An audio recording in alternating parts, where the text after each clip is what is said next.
You said yes before they even finished the question. Yes to the extra shift. Yes to the weekend favor. Yes to plans you were dreading while your mouth was still agreeing to them. And somewhere on the way home, you felt it. That quiet, familiar resentment of a person who has just betrayed themselves. Again.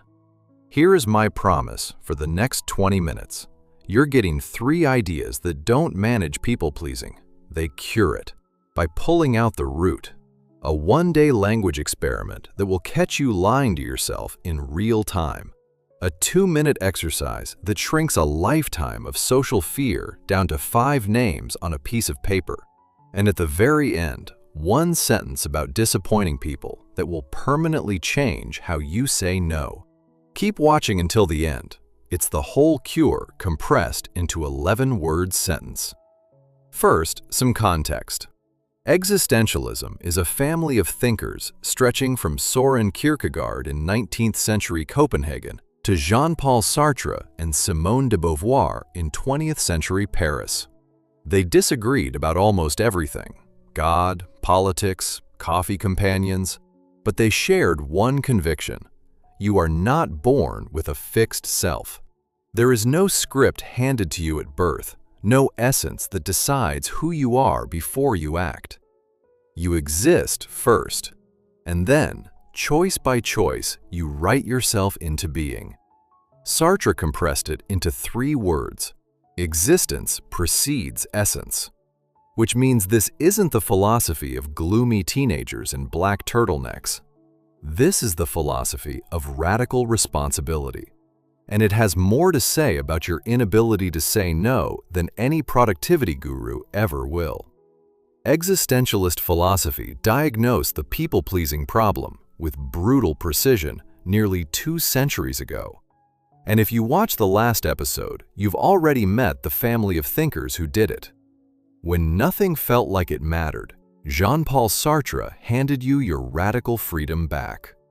Simone de Beauvoir showed you that meaning isn't found, it's built. And Albert Camus, the absurdist who walked beside the existentialists but famously refused their label, taught you to stare down a meaningless universe and rebel by living anyway. That episode answered the question, why does nothing matter? This one answers a sneakier question, the one hiding underneath your calendar. Why does everyone's opinion seem to matter more than your own life? Because the story goes deeper than last episode. Before Sartre, before Beauvoir, before Paris, there was a man in Copenhagen in the 1840s who saw people-pleasing coming a century before social media weaponized it.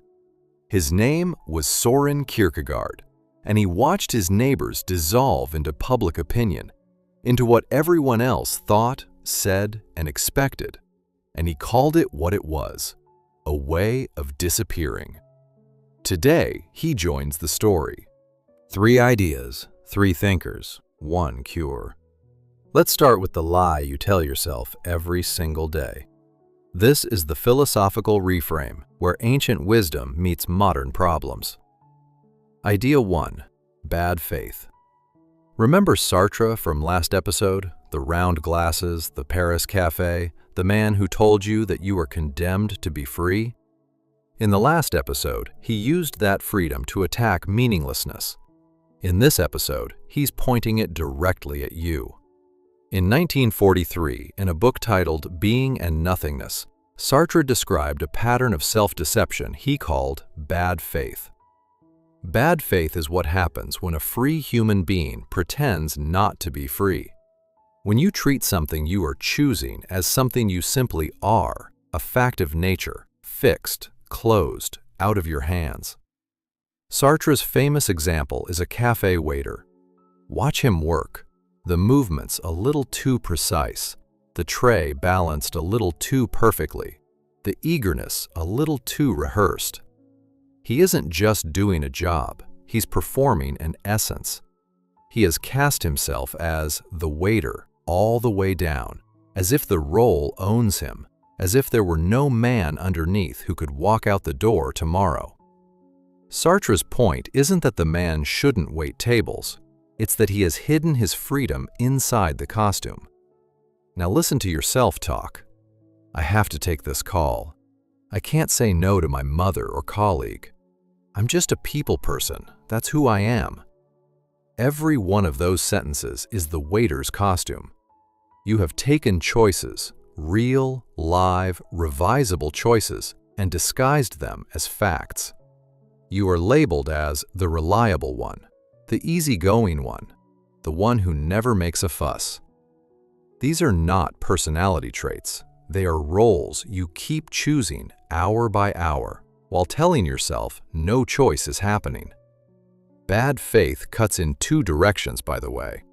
Pretending you have no limits, no body, no history, no circumstances is also a lie.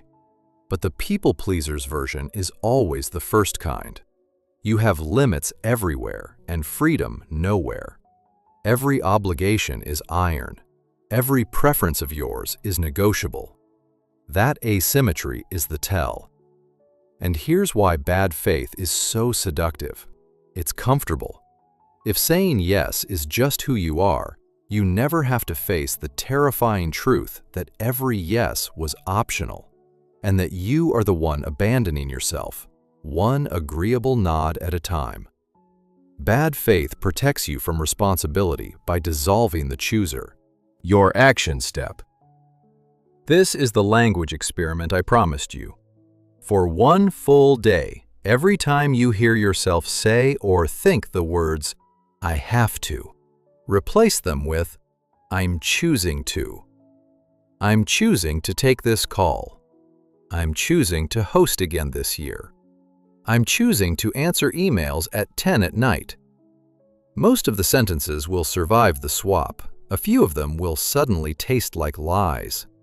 Those are the ones to look at. That flash of discomfort is your freedom, waking up. But be warned, naming the lie is not enough, because the lie has an enforcer, an invisible force that recruits you back into people-pleasing every time you try to quit. Kierkegaard found it, unmasked it, and gave it a name, 180 years before it moved into your pocket. That's Idea 2. Idea 2. The crowd is untruth. Roughly a century before social media, Kierkegaard looked at the newspapers, the chatter, the swelling anonymous force of public opinion in Copenhagen, and made a diagnosis that should not have been possible in 1846. He said a new power was taking over modern life. He called it the public, and that it was, in his words, a monstrous abstraction, a phantom, not a group of real people, but a fog of opinion that belongs to everyone and no one. In a later essay titled That Single Individual, he compressed the diagnosis into 5 words. The crowd is untruth. Understand what he meant, because it's precise. The crowd isn't evil. The crowd is unreal. When you imagine what people will think, you are not imagining actual people. You're imagining an averaged, faceless jury, a composite ghost assembled from your boss's raised eyebrow, a relative's old comment, and 10,000 scrolled past strangers. That jury never convenes. It has no members. It renders no verdict. And Kierkegaard's deeper point, the crowd makes everyone in it unaccountable. No one in a crowd ever takes responsibility, and no one hiding from a crowd is ever fully real. You cannot become an actual self while performing for a phantom. He spent his whole authorship addressing what he called the single individual, because that, he insisted, is the only place truth can actually land. Truth requires someone specific to stand somewhere specific and own it. Kierkegaard had a name for what the crowd does to a person: leveling. The crowd files down everything distinct about you, every sharp conviction, every inconvenient preference, until you are smooth enough to roll in any direction anyone pushes. And the leveled person doesn't feel oppressed. That's the trap. The leveled person feels agreeable, easy to work with, nice. If Kierkegaard saw a phantom public in a city of newspapers, understand what he would see in your pocket. You carry the crowd with you now. It waits on your nightstand while you sleep. Every unanswered message, every group chat, every metric is the phantom jury asking for another small piece of you. And it never adjourns. Now look at your people-pleasing with his eyes. The approval you're chasing. Whose is it exactly? Name the members of the jury. You'll find you mostly can't. You're not afraid of a person. You're afraid of an abstraction, a fog with no address. You have been trading your evenings, your honesty, and your actual preferences to satisfy something that does not exist. Your action step, the 2-minute exercise from my promise, the crowd audit. Tonight, write down the names, actual names of the people whose disappointment you genuinely fear. Not everyone at work, names. Almost no one gets past 5. Then, next to each name, answer one question honestly. Has this person ever actually punished me for a reasonable no? In most cases, the answer is never. You've been obeying a phantom parliament that has never once been in session. Fear shrinks when it's forced to show its faces. So the lie has been named, and the phantom has been unmasked. But now you're holding something dangerous, freedom with nowhere to go. Because if the crowd doesn't get to write your life, who does? That question has ruined more people than the crowd ever did. The existentialists have an answer, and it's the third idea. Idea 3. Live authentically. This is the word existentialism is famous for, and the word self-help has nearly ruined. So let's be exact. Authenticity for the existentialists is not being your true self, as if there were a finished self buried in you like treasure waiting to be expressed. That idea is exactly what Sartre denied, and it's why Beauvoir told you in the last episode that meaning is built, not found. The self works the same way. Authenticity is something harder and better than self-expression. It is owning your existence. Sartre said human beings are condemned to be free. Condemned because you never asked for it, and there is no escape from it. As he put it, there are no excuses behind us and no justifications before us. No script, no fixed nature, no crowd's verdict to hide inside.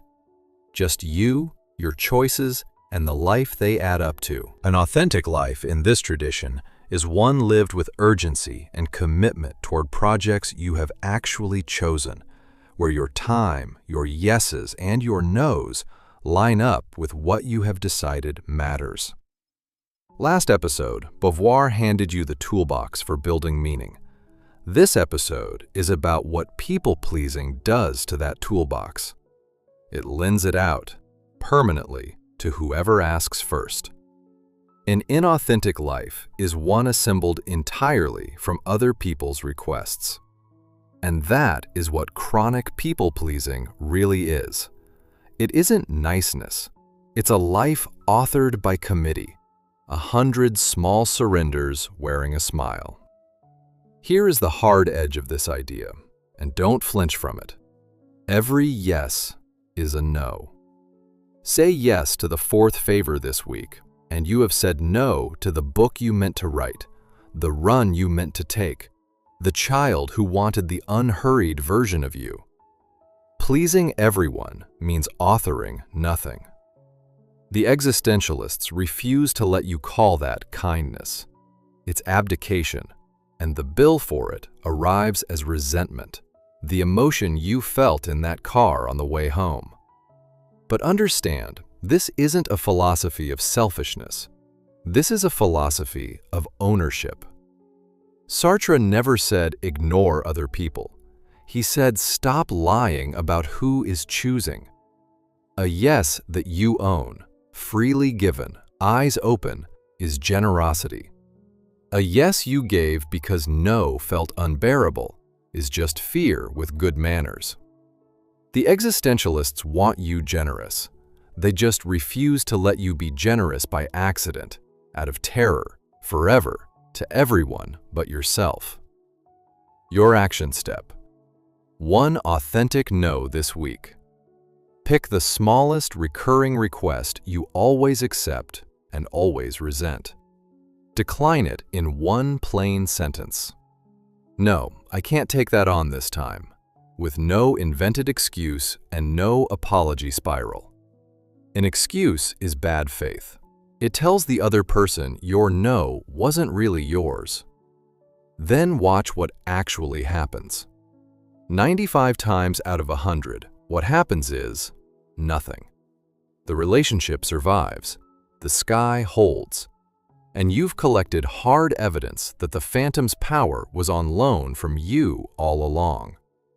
And that brings you here, to the sentence I promised you at the start. So here is the reframe. You thought your problem was that you care too much about people. It never was. Caring about people is not a disease. It's one of the best things about you. The problem is that you handed them the pen. You let a phantom crowd draft your schedule, your opinions, your personality, and then called the ghostwriting being nice. Existentialism walks over, takes the pen out of the crowd's hand, and gives it back to the only person who was ever qualified to hold it. Because here is the truth the people pleaser spends a lifetime avoiding. You will disappoint someone. That was never optional. The only choice you actually get is who. Keep saying yes to everything, and the person you disappoint is always, quietly, yourself. And eventually everyone who wanted the real you instead of the agreeable costume. Say a true no, and you risk a moment of friction with a real person. A person who, your audit will show, almost certainly forgives it. And now the 11 words, as promised. Disappointing someone isn't failure. It's the entry fee of a life. Pay it. Kierkegaard paid it in every newspaper in Copenhagen. Sartre and Beauvoir paid it their entire careers. It bought them their names, their work, and their lives. Yours is waiting. You exist first, then you choose. Choose like the author, not the audience. Before you go, do the crowd audit tonight and tell me in the comments how many names actually made your list. I read every comment, and I want to know if anyone genuinely gets past 5. And that's your philosophical reframe. If this episode moved something in you, pass it forward, like, share, and subscribe to the channel. This is ancient wisdom, addressing modern problems and providing new perspective. I'll see you in the next one.